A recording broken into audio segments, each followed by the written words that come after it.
The FEHD is a big department. We are the biggest among all the civilian departments in Hong Kong, and in terms of the number of staff we have.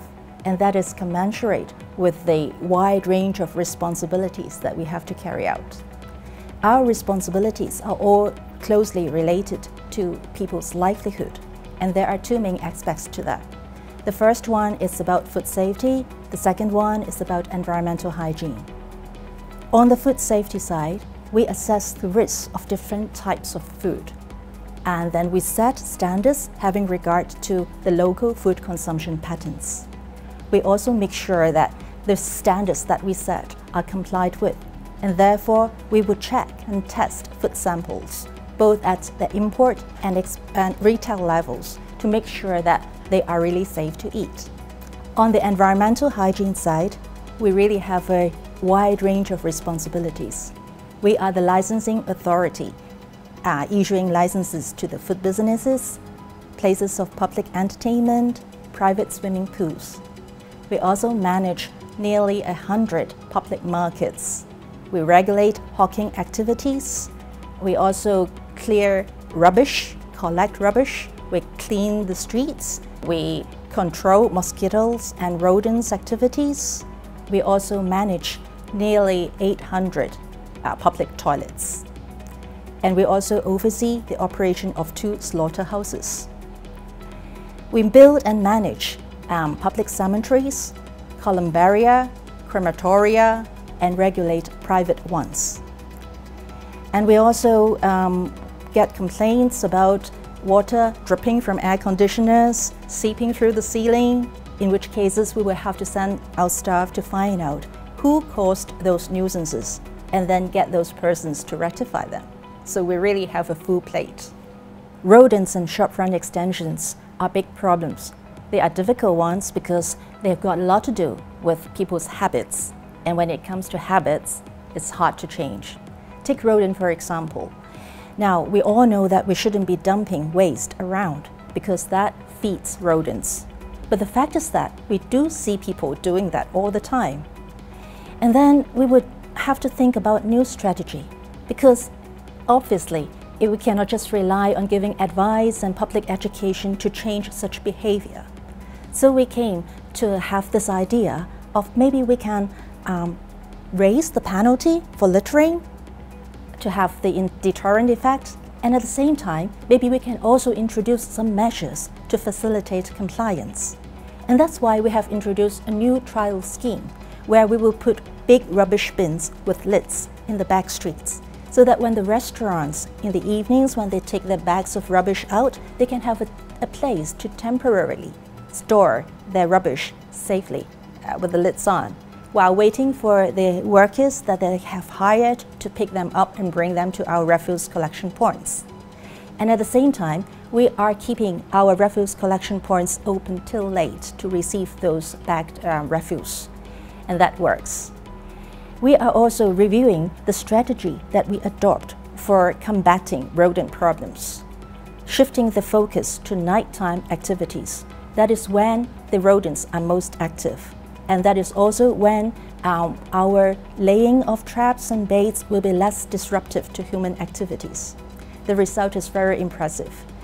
If you compare the number of live rodents that we have captured this September with that figure 2 years ago, September 2 years ago, you would see an increase of 81%. And that is the result of our adopting the right strategy and using the better technology to locate the rodents. Shopfront extension is another problem that has troubled the neighborhoods for many, many years. Well, our frontline staff may be issuing warnings, issuing penalty tickets, but for many shops, that's just business as usual. Until a time when we decided that we had to adopt a new approach, which is we would partner with the police so that the police could use their legal powers to order removal of the goods that cause obstruction. And then we mounted numerous operations, joint operations all over the territory, systematically and persistently. That sent a strong signal to the offenders, and they started changing their behavior. It takes a lot of efforts and determination to try to change long-standing behaviors. But this current term government has this determination and is committed to doing so. And the improvement is very impressive. As the licensing authority, I think the most important thing is to be clear about what objectives we want to achieve. For food businesses, the rules are there for food safety and to maintain environmental hygiene. So if these objectives are not compromised, I think we should have an open mind to ideas that can make our rules work better for everyone. Since last year, my team and I have been working on a plan to reform our food licensing system. And then we came up with some new ideas which had never been tried before.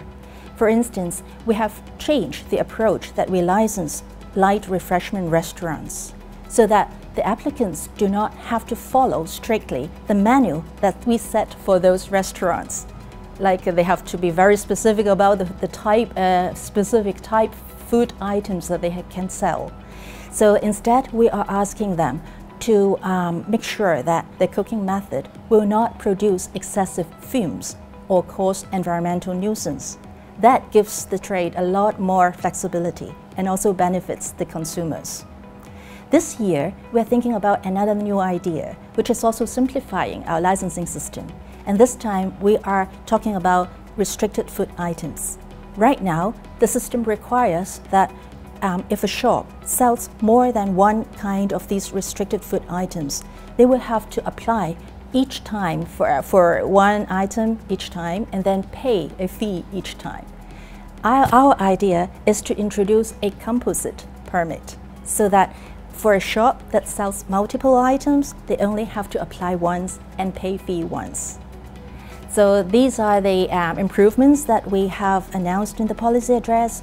Another idea that we have introduced already in March this year is the professional certification system, which is allowing the process to adopt a new approach, which is license issued first, and then we do the inspection later. So we are planning to also extend this practice to general restaurants in the coming year.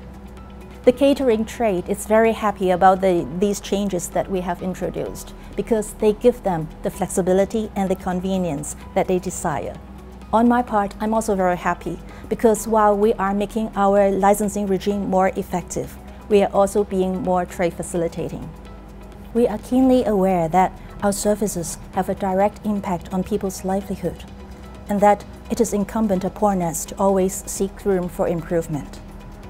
One type of service that is very close to my heart is the services that we provide through our cemeteries, crematoria, and columbaria. We understand that people who use these services are going through some of the most difficult times of their life, and they need our support and understanding. Last year, we have set up a new facility in Kwai Chung, which is the home of Forever Love. This is a very special facility because it is a cremation facility designed specifically for abortuses. Before we had this facility, parents always have difficulty finding a way to properly bury or cremate their abortuses if the gestation period is less than 24 weeks. Because in those cases, the abortuses did not fit in the legal definition of a deceased person. So our facility is to fill this gap. And parents will feel consoled because through the act of cremation, they are able to give their loved ones a decent departure. This year, we are embarking on a new campaign about green burial, which is a more environmental friendly and sustainable way of disposing one's ashes. We are very happy to have the support of religious leaders as well as private cemeteries who are planning or have already installed new facilities on their premises to cater for green burial. And if members of the public also wish to support green burial, I would strongly encourage them to register their wish with our online platform, and most importantly, to tell their family about this decision so that when the time comes, their wish will be fully respected. It is my pleasure to share with you the work of FEHD today.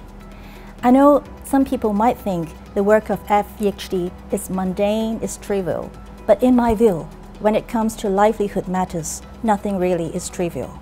All my staff and I are proud to be serving the public in our humble way, and we will continue to strive for excellence in all the aspects of our work.